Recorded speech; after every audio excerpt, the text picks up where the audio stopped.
আপনার কাছে ইসলামী শাসন ব্যবস্থা হাস্যকর মনে হয়? 21শে ফেব্রুয়ারি আন্তর্জাতিক মাতৃভাষা দিবস। এই দিনে আমার বাংলার দামাল ছেলেরা তাদের বুকে রক্ত ঝরিয়েছিল শুধুমাত্র আমাদের মাতৃভাষাকে রক্ষা করার জন্য। কিন্তু দুঃখের বিষয়, সেই দিনটিকে আমরা আজ পালন করি ইংরেজিতে। অনেকেই এটা জানেই না যে 21শে ফেব্রুয়ারি বা মাতৃভাষা দিবস এটি আসলে 8ই ফাল্গুন 1358 সালে হয়েছিল। দুঃখের বিষয়, আমি যদি জিজ্ঞেস করি, আমি গ্যারান্টি দিয়ে বলতে পারবো 100-র মধ্যে 99 ভাগ লোক এইটাই জানে না যে 21শে ফেব্রুয়ারি আসলে 8ই ফাল্গুন। আমার কাছে আরো অবাক লাগে বেশ কিছু জিনিস, যে ইংরেজরা 200 বছর ভারতবর্ষকে শাসন করেছিল শুধুমাত্র একজন ব্যক্তির জন্য। আমি জানি আপনারা সবাই মির্জাফরের নাম নেবেন, কিন্তু না, সেই ব্যক্তিটি মির্জাফর না, সেই ব্যক্তিটি ছিল নবাব সিরাজউদ্দৌলা। আজকের ভিডিওতে কোনো ইন্ট্রো হবে না। আজকের ভিডিওতে আমি আমার কিছু আক্ষেপ প্রকাশ করব। তো চলুন শুরু করা যাক। একজন ব্যক্তি কতটুক আহাম্মক হতে পারে, কতটুক বোকা হতে পারে। ধরুন, আমি আপনাকে বলে দিলাম যে এই যে আপনার পাশে এই ব্যক্তি, এই ব্যক্তি এবং এই ব্যক্তি, তারা তিনজনই আপনার সাথে গাদ্দারি করছে। তারা তিনজনই গাদ্দার। তারা তিনজনই আপনার সাথে ধোঁকাধড়ি করছে। আপনি কি কখনো আপনার সৈনিকের 80% তাদের আন্ডারে দিবেন যুদ্ধের সময়? ব্যাপারটা এরকমই। নবাব সিরাজউদ্দৌলার বিশ্বস্ত দুজন সেনাপতি, ইয়ার লতিফ এবং মীর মর্দান, তাদের এক একজনের আন্ডারে 5 থেকে 6 হাজার করে সৈনিক ছিল। অন্যদিকে মির্জাফরের আন্ডারে 20,000,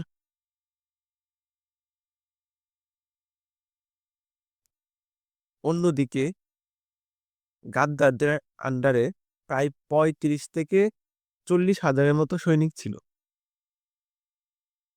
আপনি বুঝতে পারতেছেন কতটুকু পরিমাণ সরি কতটুকু পরিমাণ বোকা, গাধা, আহাম্মক রাজা হলে সে এরকম কাজ করতে পারে। আপনি বলবেন যে রাজনীতি আপনি কি বুঝেন? আরে ভাই, রাজনীতি হোক আর কিচ্ছু হোক, আমি তো রাজা। আমি যদি রাজা হই, ও যদি গাদ্দারি করে, কোনো না কোনো উপায়ে তো আমি তাকে রাস্তা থেকে সরাবো। না, সে কি করছে? সে সবাইকে কোরআন শরীফ দিয়ে কসম খাওয়াইছে। আরে ভাই, যে ব্যক্তি নিজের দেশের সাথে গাদ্দারি করতে পারে, সে কোরআনের কসম মানবে, এটা গ্যারান্টি কি? আপনি সাধারণত একটা কসমের উপরে কেমনে থাকেন?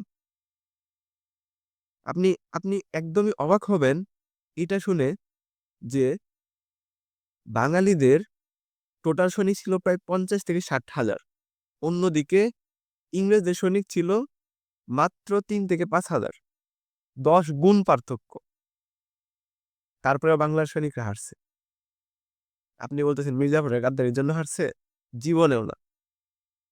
পুরাপুরি নবাব সিরাজউদ্দৌলার বুকামির কারণে হারছে।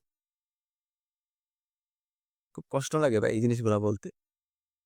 আপনার আমি আরো কিছু জিনিস বলি। বাঙালিদের কাছে প্রায় 50টার অধিক ভারী কামান ছিল, মানে বড় বড় কামান ছিল। অন্যদিকে ইংরেজদের কাছে মাত্র 10টার মতো ছোট ছোট কামান ছিল। ইংরেজদের, আপনি বলবেন যে ইংরেজদের সৈনিক অনেক প্রসিদ্ধ ছিল, অনেক ট্রেন্ড সোলজার ছিল। আরে ভাই, ইংরেজদের সৈনিক ছিল মাত্র 900 থেকে 1,000। বাকি সব ভারতীয় সৈনিক ছিল। ব্যাপারটা খুবই স্যাড, বুঝছেন? আমি যখন ইতিহাসগুলো পড়ছি, আমার কাছে এত খারাপ লাগছে, মানে আমার বুকের ভিতরে একটা চাপা পাথর জমা ছিল, যে এরকম কেন করলো ভাই? এত বোকা রাজা হয়? তো ভাবলাম যে শেয়ার করি আপনাদের সাথে, হয়তো ভালো লাগবে আমার। আমি জানি এখন আপনারা কি বলবেন। আপনারা বলবেন যে কে জানতো তারা কসম ভাঙবে। আমি আপনাদের বলি, লোকজনকে কিরা কসম কাটানো এটা সিরাজউদ্দৌলার প্রথম ছিল না। সে তার কাছে যদি কোনো চোর ডাকাত বা কোনো অপরাধী আসতো, তাদের কিরা কসম খাইয়ে ছেড়ে দিত যে তুমি কসম কাটো, তুমি আর এরকম অপরাধ করবা না। এই পর্যন্ত ঠিক ছিল। ইংরেজদের সাথে পলাশী যুদ্ধের আগেও আরো 3টা যুদ্ধ হয়েছে। সেই 3টা যুদ্ধের মধ্যে প্রথম যে যুদ্ধটা হয়েছিল, সেখানে বাঙালিরা জয়লাভ করে। জয়লাভ করার পরে ইংরেজদের যে কমান্ডার আছে, সেই কমান্ডারকে নবাব সিরাজউদ্দৌলা কিরা কসম খাইয়ে ছেড়ে দিছে যে তুমি কসম কাটো বাইবেল ধরে, যে তুমি আর এরকম করবা না। ঠিক দ্বিতীয় যুদ্ধে সেই সেনাপতি বাংলাদেশে হারাইছে। তারপর কেমনে নবাব সিরাজউদ্দৌলা কিরা কসমের উপায় বিশ্বাস করে? আরে ভাই, 100টা উপায় বের করা যাবে গাদ্দারদের হাত থেকে নিস্তার পাওয়া। ইতিহাসবিদরা বলে যে মির্জাফর অনেক পুরানো সৈনিক ছিল, আগের রাজার বিশ্বস্ত ছিল। তাকে যদি হত্যা করা হয়, তাহলে প্রজারা বা সৈনিকরা হচ্ছে বিদ্রোহ করবে। ভালো কথা, তারে হত্যা করতে কে বলছে? তারা রাজনৈতিক ভাবে বিভিন্ন অপশন বিভিন্ন উপায়ে তারে সরানো যায়। এটা বললে তো হইতো যে মীর মর্দান আর ইয়ার লতিফ তারা হচ্ছে আক্রমণ করবে, তাদেরকে সৈনিক দাও 20,000। না, এটা কেন বলবে সে? গাধা রাজা একটা। স্যাড ফ্যাক্ট, কিন্তু এটাই সত্য। এখন আমার কাছে আরো বেশ কয়েকটা জিনিস খুবই অদ্ভুত লাগছে। কিছু কিছু ব্যক্তি বলতেছে যে আপনারা আমাদের ভোট দেন, আমাদের ভোট না দিলে আপনারা জান্নাত পাবেন না, আমাদের ভোট দিলে আপনি হাসরের ময়দানে বলতে পারবেন যে আমি তো দিছিলাম আমাদের ওনাদের ভোট। এসব কি ভাই? এবং এইসব শুনে আরেক দল আবার করতেছে কি, তারা ইসলামী শাসন ব্যবস্থার নামে বদনাম করতেছে। তারা বলতেছে ইসলামী শাসন ব্যবস্থা আসলে নাকি হাত কেটে দিবে লোকজনের চুরি করলে, তারপরে মেয়েদের পর্দা ছাড়া বেরোতে দিবে না। মানে ব্যাপারগুলো খুবই হাস্যকর, বুঝছেন? আওয়ামী লীগ সরকার তো ইসলামটাকে পুরোপুরি নষ্ট করে রেখে গেছে। এখন বর্তমানে যারা আছে সবাই তো মুসলিম, তাই না? সব দলই মুসলিম মোটামুটি, দলপ্রধান যারা আছে আর কি। তো তারা ইসলামী শাসন ব্যবস্থার বিরুদ্ধে কেমনে বাজে কথা বলে। আর আরেক দল তো মনে করেন যে ইসলামী শাসন ব্যবস্থারে এরকম ভাবে বিক্রি করছে যে এখন ইসলামী শাসন ব্যবস্থাটা শুনলে মনে হয় সস্তা। কি রে ভাই, এরকম কেন? তোদের জান্নাত বিক্রি করা লাগবে কেন ভোটের বিনিময়ে? কি বলবো ভাই, কিচ্ছু বলার নাই, বুঝছেন? আপনি চিন্তা করেন, আপনারা অনেকেই বলেন কি যে হচ্ছে রাসূল সাল্লাল্লাহু আলাইহি ওয়াসাল্লামের সময় তো ওনারা অনেক মহামানব ছিলেন, ওনারা ইসলামী শরিয়া ঠিকঠাক মতো ইসলামী শাসন কায়েম করতে পেরেছেন, সাহাবায়ে কেরামরা ইসলামী শাসন কায়েম করতে পেরেছেন। আবু হানিফা রহমতুল্লাহ আলাই, চার খলিফা, তারা ইসলামী শাসন সম্পর্কে ভালো জানতেন। ঠিক আছে, কিন্তু বর্তমানে তো এটা সম্ভব না। আরে ভাই, আপনি মাত্র 100 বছর আগে দেখেন না, হজরত শরীয়তুল্লাহ রহমতুল্লাহ আলাই, উনি শুধুমাত্র বেদাতের বিরুদ্ধে ফরজ এবং অত্যাবশ্যকীয় ইবাদত করার দাওয়াতে বের হয়েছিলেন। কিন্তু উনার যে জনপ্রিয়তা তৈরি হয়, সেই জনপ্রিয়তা দেখে হিন্দু রাজারা এবং ইংরেজরা ভয় পেতে শুরু করে। এবং একটা সময় গিয়ে এটা তৈরি হয় একটি গণ আন্দোলনে। আসলে গণ আন্দোলন বলাটা ভুল হবে। তারা আসলে তৈরি করেছিল, কোর্ট তৈরি করেছিল বিভিন্ন জায়গায়। মানে তারা হচ্ছে সালিশ, বিচার সবকিছু নিজেরাই করবে। তারা কোনো ইংরেজ কোর্টে যাবে না, কারণ ওইখানে গেলে সঠিক ন্যায় বিচার পাওয়া যাবে না। তারা ইসলামী শাসন ব্যবস্থা কায়েম করেছিল। এবং হযরত শরীয়তুল্লাহ রহমাতুল্লাহ মৃত্যুর পর ওনার ছেলে দুদু মিয়া উনি এটাকে এতটাই এগিয়ে নিয়ে গিয়েছিল, উনি জেলে থাকা অবস্থায় উনি প্রায় ১০ থেকে ২০ বছরের মতো জেলে ছিলেন। উনি জেলে থাকা অবস্থায় উনার অনুসারী ছিল প্রায় ৬০ লক্ষাধিক। এবং এখানে শুধু মুসলমানরা ছিল না, এখানে হিন্দুরাও ছিল। আপনি ভাবতেছেন ইসলামী শাসন ব্যবস্থা খারাপ। আপনি তিতুমীরকে দেখেন, সে ওই ইংরেজদের বিরুদ্ধে যুদ্ধ করে নাই। সে ইংরেজদের বিরুদ্ধে আন্দোলন করে নাই। সে মক্কা শরীফ থেকে আসার পরে, হজ পালন করে আসার পরে তিনি শুধুমাত্র ফরজ আদায়ের বেদাতের বিরুদ্ধে, বিভিন্ন ভণ্ড পীরদের বিরুদ্ধে দাওয়াতের কাজ করে। দেখে লোকজন নামাজ কালাম ছেড়ে ফরজ আদায় বাদ দিয়ে তারা বেদাতি কাজকর্ম করতেছে। এই কারণে তিনি লোকজনকে দাওয়াত দেওয়া শুরু করে এবং দলে দলে লোকজন মুসলমান হতে শুরু করে। এবং এই মুসলমান হওয়ার দৃশ্য দেখে তখনকার যে হিন্দু জমিদার ছিল, সে খুবই অত্যাচারী জমিদার ছিল। সে শুধুমাত্র ব্রাহ্মণ বাদে আর কাউকেই দেখতে পারত না। সে কি করলো?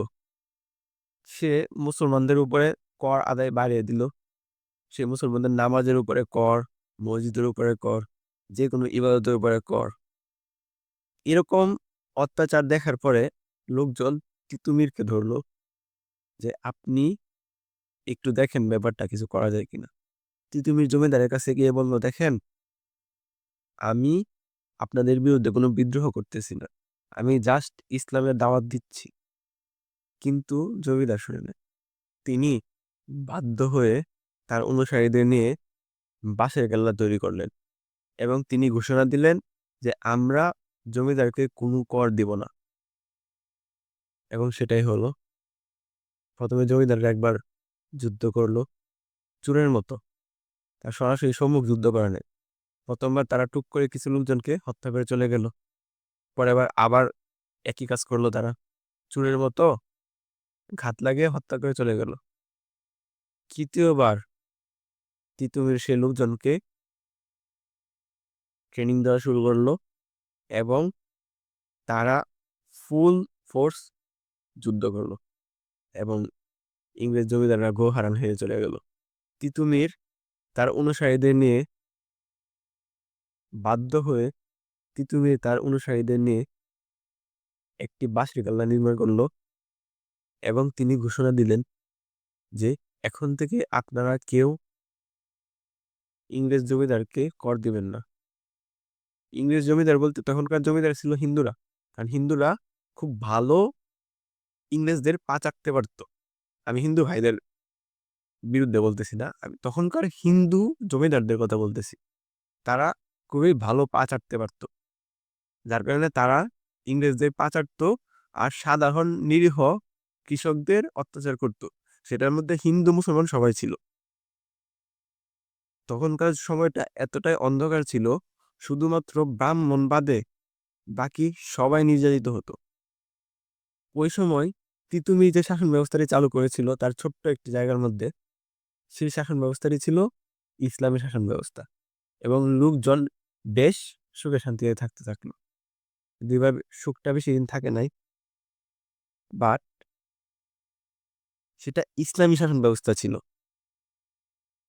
আপনি অল্প কয়েকটা মুসলিম রাজা বাদ দেন, মুঘল সম্রাট, কিছু সম্রাট বাদ দেন, বাকি সকল মুসলিম রাজাদের ক্ষেত্রে দেখেন, আপনি সকল মুসলিম শাসন ব্যবস্থা দেখেন, ওনাদের শাসন ব্যবস্থা এতটাই কঠোর ছিল, ওনাদের শাসন ব্যবস্থা এতটাই স্ট্রং ছিল যে লোকজন রাজার বিরুদ্ধে কমপ্লেন করতে পারতো। আপনার কাছে ইসলামী শাসন ব্যবস্থা হাস্যকর মনে হয়? আরে ভাই, ইসলামী শাসন ব্যবস্থা মানে চুরে চুরি করার আগে তার যাতে চুরি না করা লাগে সেই ব্যবস্থা করে দেওয়ার নাম হচ্ছে ইসলামী শাসন ব্যবস্থা। ইসলামী শাসন ব্যবস্থায় যাতে কোনো চোর চুরি করা না লাগে সেই ব্যবস্থা ইসলামী রাষ্ট্রপ্রধানদের করা লাগে। কোনো মেয়েকে বোরকা পরতে বাধ্য করার আগে লোকজন যাতে সেই মেয়ের দিকে কুনজরে না তাকায়, লোকজন যাতে তার সাথে কোনো বাজে কিছু না করে সেই ব্যবস্থা চালু করে ইসলামী শাসন ব্যবস্থা। আপনি ইসলামী শাসন ব্যবস্থাটা হাস্যকর মনে করতেছেন?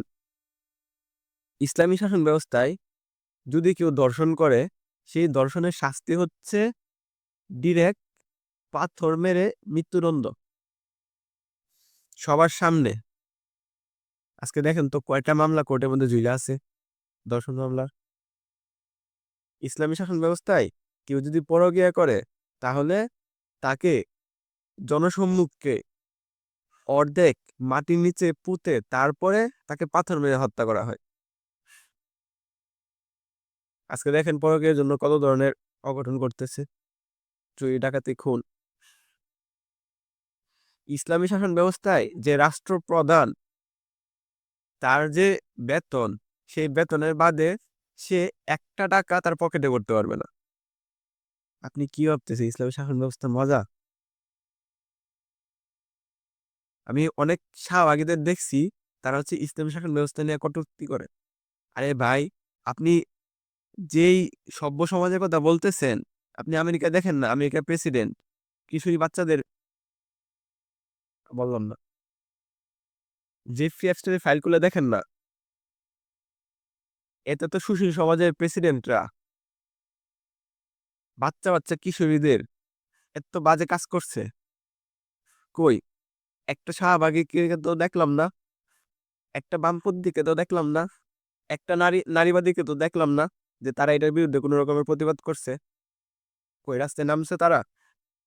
মুখে মুখে বড় কথা, ইসলামের কথা বললেই জ্বলে না, পর্দার কথা বললেই জ্বলে। কিন্তু এই যে নারী অধিকারের কথা বলতেছেন আপনারা, কোথায় এই শিশুদের উপর যে অত্যাচার হয়েছে এটার বিরুদ্ধে আপনারা প্রতিবাদ করেন নাই কেন? একটি শোকযাত্রাও তো পালন করেন নাই। আপনারা নিজেদের নারী অধিকার আদায়ের মহা ভাইবা নিছেন। বর্তমানে এবার নির্বাচনে বহুত কিছু দেখতেছি, বুঝছেন? কিন্তু আমার কাছে সবচেয়ে খারাপ লাগছে এই জিনিসটাই, যে সবাই ঘুরে ফিরে ইসলামকে টার্গেট করতেছে। ভাই, ইসলামকে কেন টার্গেট করেন আপনারা? আজকে বেশ কিছু বন্ড পীর বাবা আছে, যারা ইসলামের নামে লোকজনকে কাঁদিয়ে, লোকজনকে ইমোশনাল স্টোরি বলে, উল্টাপাল্টা হাবিজাবি বলে লোকজনকে কাঁদিয়ে টাকা হাতে নেই, সো কল্ড হাদিয়ার নামে। হেলিকপ্টার ছাড়া তারা বিভিন্ন সবার মধ্যে যায় না। ইসলাম কি এতটাই সস্তা ছিল? ইসলাম কি এতটাই শান্তির ছিল? আপনি দেখেন না, রাসূল সাল্লাল্লাহু আলাইহি সাল্লাম কতটুকু কষ্ট করেছে ইসলাম প্রচারের জন্য। আপনাদের জায়গায় জায়গায় ইসলাম প্রচার করার জন্য যাওয়া লাগে হেলিকপ্টার দিয়ে।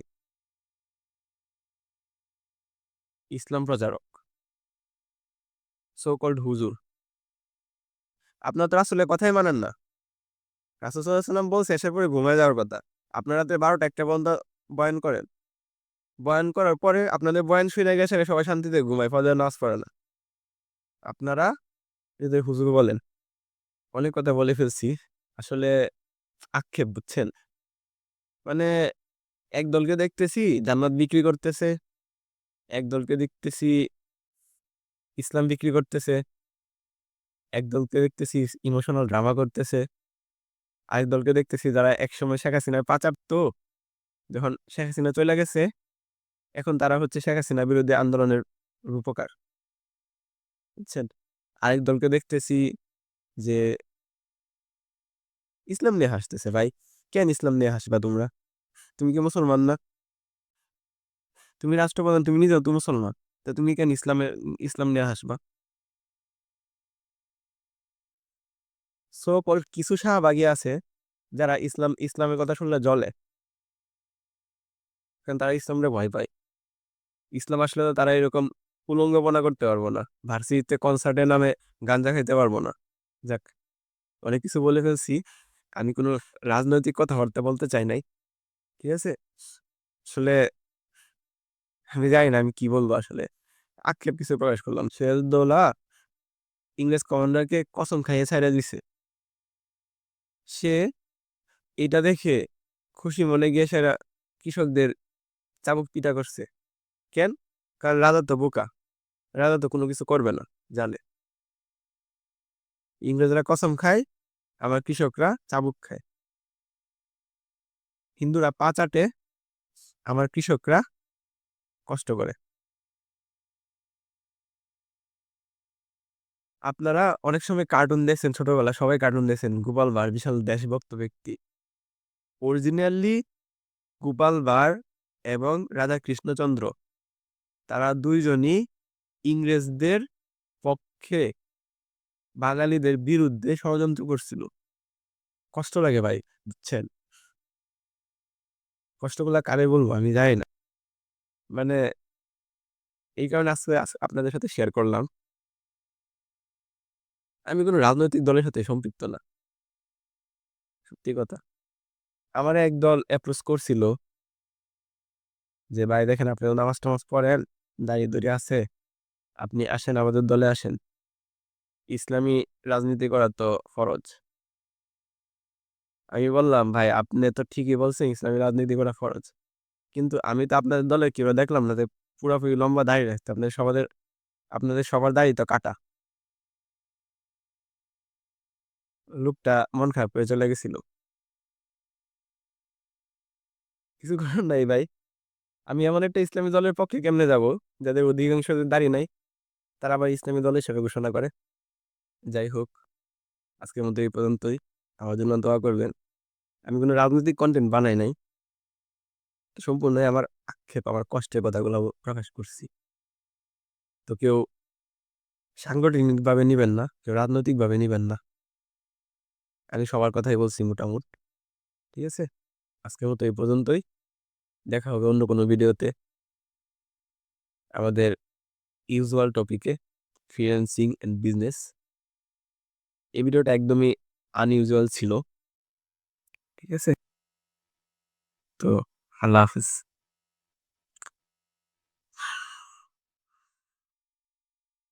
ভিডিওটি ভালো লাগলে লাইক, কমেন্ট করার দরকার নাই। সাবস্ক্রাইব করে দিতে পারেন যাতে পরবর্তী ভিডিও পাবেন। Best of luck.